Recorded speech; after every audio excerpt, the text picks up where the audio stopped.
Biliki flees the Akumbi mansion, bruised and battered. A heart pounds as searchlights and guard dogs comb the area. A voice yells, "Find her! Don't let her escape!" A shadowy figure approaches Biliki and whispers, Now, you believe me, don't you? The shadowy figure pulls out an egg. I have a new body for you, but this old one must die to be reborn. Biliki, desperate for revenge, clings to the figure. Do it. We can't let them get away with this. Swallow this egg quickly before they find you. I'll be waiting on the other side. The figure disappears into the night just as the search party closes in. Their voice loud and urgent. Tears stream down Biliki's face. A dog barks near a hiding place. There she is. Search the area. A blinding light flashes in Biliki's face. With a deep breath, she gulps down the egg before a knife slashes at her. Salt water fills her mouth and nose. A familiar voice called her name. Hey, Biliki, are you awake? Biliki awakens. Feels like she just died. The metallic taste of blood fills her mouth, reminding her of the knife at her throat. A scream rips out from her lips as she clutches her neck. The strange lady calms her. Hush. That's normal. You're just experiencing the last emotions from your old body. It will fade soon. She helps Biliki out of the lake, leading her to a mirror. Biliki stares at her reflection, confused. This body isn't hers. It's softer, more delicate. The body of someone who has never known hard labor. But how is this possible? It's my gift to you. If you like what you see, you will have to avenge your death. You're no longer Biliki. You are Oriadin now. Biliki died tonight at the Akombi's residence, killed by the Raven members. The strange woman explains that Biliki's new body belongs to the daughter of a wealthy business mogul, the Shokis. The daughter is a weak spirit, a drug addict easily overpowered by your burning desire for vengeance. The more vengeance you enact, the stronger you will become. Besides, the Arushoki is a better option. They are too busy to bother about their kids, traveling here and there. How do I do that? How can I avenge my death against a group of elites? That's the easiest part. I'll teach you everything you need to know. But there is a warning. Never meet with any of the Arushokis. It might awaken the original owner's spirit, causing a fight within this body.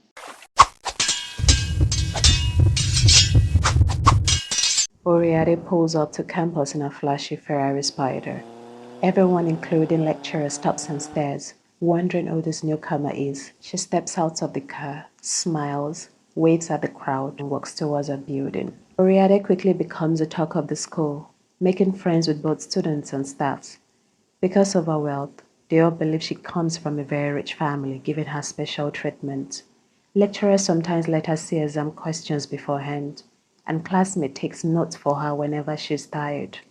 Oriade enjoys this. She would often thank them with gifts or cash. Soon, all the sorority wanted Oriade to join. They would invite her to exclusive parties which she never missed before she finally settled for the Ravens. The Ravens consider themselves the most connected sorority in the country, with members from powerful families in every field. Only influential students get invited to join their chapter at the school. Unlike other sororities that have parties monthly or quarterly, the Ravens throw parties every week to strengthen their bond. Since the Ravens are mostly wealthy students who love to have fun, their parties are known to be the most exciting, but they are also invite only. After a month of Ariade joining the Raven sorority, it became her turn to host a party. The Raven sorority party through the night at Oriade's house until dawn. At noon, a tired Oriade was woken by insistent phone ringing. She answered the call. Aisha, the leader of the Raven Society, has been in a fatal accident. The caller explained that Oriade and the other Ravens should visit Aisha's residence at 4 p.m. to offer their condolences to the family. Oriade arrived at Aisha's luxurious mansion, which was filled with mourners. Aisha's parents were grief-stricken and demanded to know which Raven member had hosted the party where their daughter died. With a heavy heart, Oriade approached them, holding the flowers she had bought. I'm sorry for your loss. The grieving woman lifted her head. A puzzled look creased her face as she stared at Uriadi. Your voice. And you look familiar. Whose daughter are you? Bridget, the secretary of the Raven School chapter, quickly interjected. She is a freshman and a new member of our sorority. Oh, then who are your parents? Oh, my father is a cardiologist in Denmark, and my mom owns the Swiss Housing and Mall complex. Aisha's mother's eyes widened. Oh, you must be from the Arushoki family. Uriadi nodded. I would love to meet your mother someday. It's been a long time since I've seen her. Please give her my greetings and thank you for coming. With that, Aisha's mother rose to greet other guests. Bridget turned to Uriadi. It's tradition to hold a farewell party for the deceased member. Since Aisha passed away after leaving your party, you'll be responsible for organizing a memorial service in her honor. I will let you know the date and any other detail. Uriadi returned home. She unlocked the basement door of her luxurious apartment and descended the stairs, carrying a bottle filled with a dark liquid. A muffled sound echoed as she went down. Uriadi grinned. I have news for you. The plan worked. Everyone thinks you're dead. A terrified Aisha quickly shakes her head. Tears streamed down her face as she choked out a question. Why are you doing this? What did I ever do to you? You're the president of a student group for, well, blood-sucking demons. What else do you think? I, I don't understand. We were just trying to build a strong bond between classmates. We are not demons. Yes, not yet. But your parents in the corporate chapters are. Drink this now. Frightened, Aisha obeyed. For the next hour, Aisha writhed in pain after consuming the foul concussion, vomiting up foreign currency. The pain finally subsided. Aisha, too weak to speak, collapsed and drifted off to sleep. Riade crackled, chatting an incantation over the vomited cash. Then she gleefully stacked the bills into her bag and walked out of the basement, a new fortune at her disposal. Oriade's mind was laser-focused from the moment she gained admission. Her sole purpose, to infiltrate the Raven Society and dismantle them from the inside. The upcoming memorial service she was hosting at her house presented the perfect opportunity to enact her revenge. It's time for their parents to experience the same pain they inflicted on me all these years ago. She muttered to her reflection in the vanity mirror, her voice laced with scorn as she relieved the source of her vengeance. Oriade, formerly known as Biliki, was just 6 years old when she was taken to the home of the Akombins. Her parents, struggling to raise 11 children, could barely afford to survive. In order to settle a debt they owe, they made the difficult decision to give Biliki to the Akombis. Biliki would work for the Akombi for years until the debt was repaid. Essentially a domestic servant, she spent her days cleaning, assisting the cook in the kitchen, and turned into the Akombi's endless stream of guests. Every year, something peculiar happens at the end of the year. The Akombins always receive strange guests who wear identical cloaks with a raven logo imprinted on them. These guests all enter a secret room that none of the domestic staff are ever allowed to access. Even the cleaning and preparation of refreshments for this room are handled by Miss Akombi herself. While the other guests have stern expressions, there was one who stands out. This particular guest had a white smile on her face whenever she arrives and is always the last one to leave. What makes the secret meetings even creepier is the presence of teenagers. Each guest arrived with a teenager, but when they leave, the teenagers are nowhere to be seen. Every domestic worker wondered what could be going on behind those secret doors. However, none dared to find out or ask. For 5 years, Biliki had seen the eccentric guest, but then she noticed the friendly visitor no longer came. Curiosity gobbled at her. She wondered what could have happened. One fateful day, while the Akombins were away on vacation, the phone rang. A maid answered, but the caller insisted on speaking with Biliki. Biliki wasn't sure who she was talking to, but she played along. I know you're curious who this is, but first, Let's have lunch today. Your boss won't be back until the end of the month. This is a chance to be your own boss and be free from whatever debt you owe. I will send a driver for you. We will be there in an hour. Please be ready. The call ended abruptly. Biliki wasn't sure if it was a prank, so she ignored the message at first. But then, security informed her of a driver waiting for her at the main gate. Be your own boss, be free. The word echoes in her mind. She decided to take a chance and meet with the stranger. Hello, dear. The driver said kindly, ushering her into the ride. Dear, with a smile, Biliki recognized instantly, sat the only smiling mysterious lady. Biliki couldn't believe what the strange woman was saying.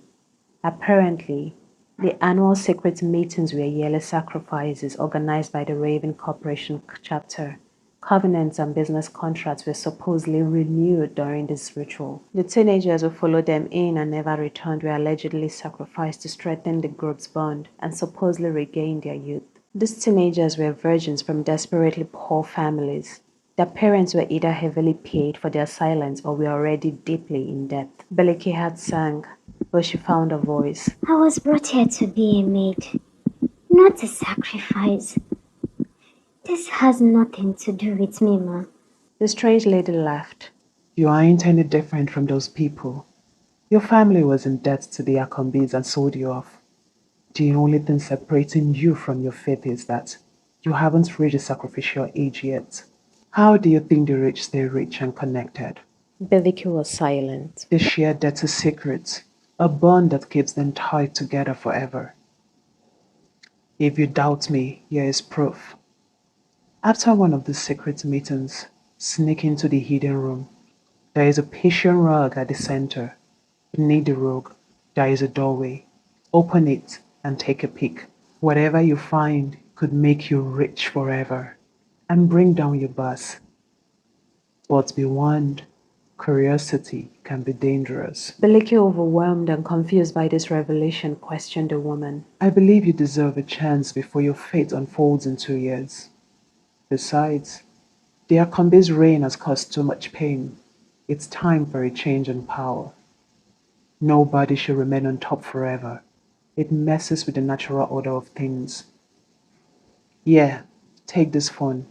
You can use it to contact me anytime you're in trouble. The driver drops Biliki at the Akombe's mansion. Confused by everything the strange lady had told her, she passed by the locked secret room and wondered what kind of secrets could be hidden underneath it. Secrets that could both make her rich and bring the Akombe family down. On the day of the secret meeting, Biliki battled an overwhelming urge to see what lurked behind the heavy, imposing door. After the strange guest left, Biliki cautiously approached the room. To her surprise, it was unlocked. As she cracked it open, a sight left her speechless.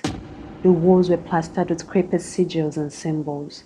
But the most shocking thing was the sight of teenagers kneeling round a dark steaming pit.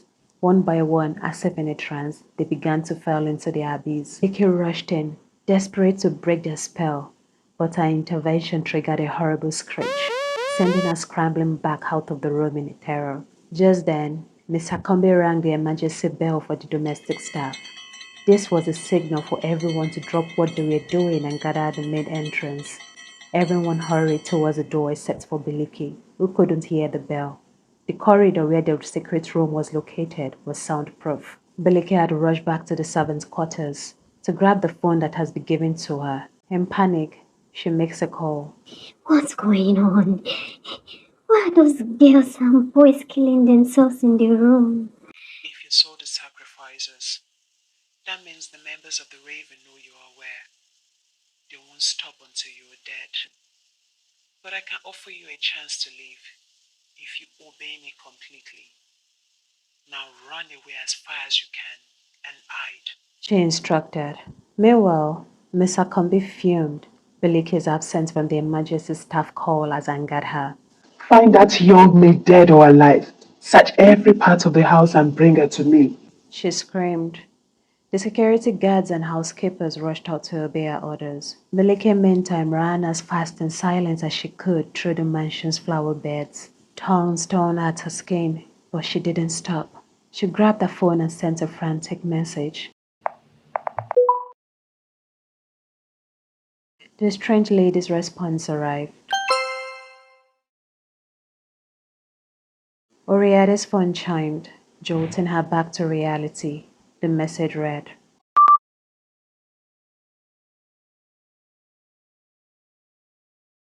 a smirk played on Oriada's face.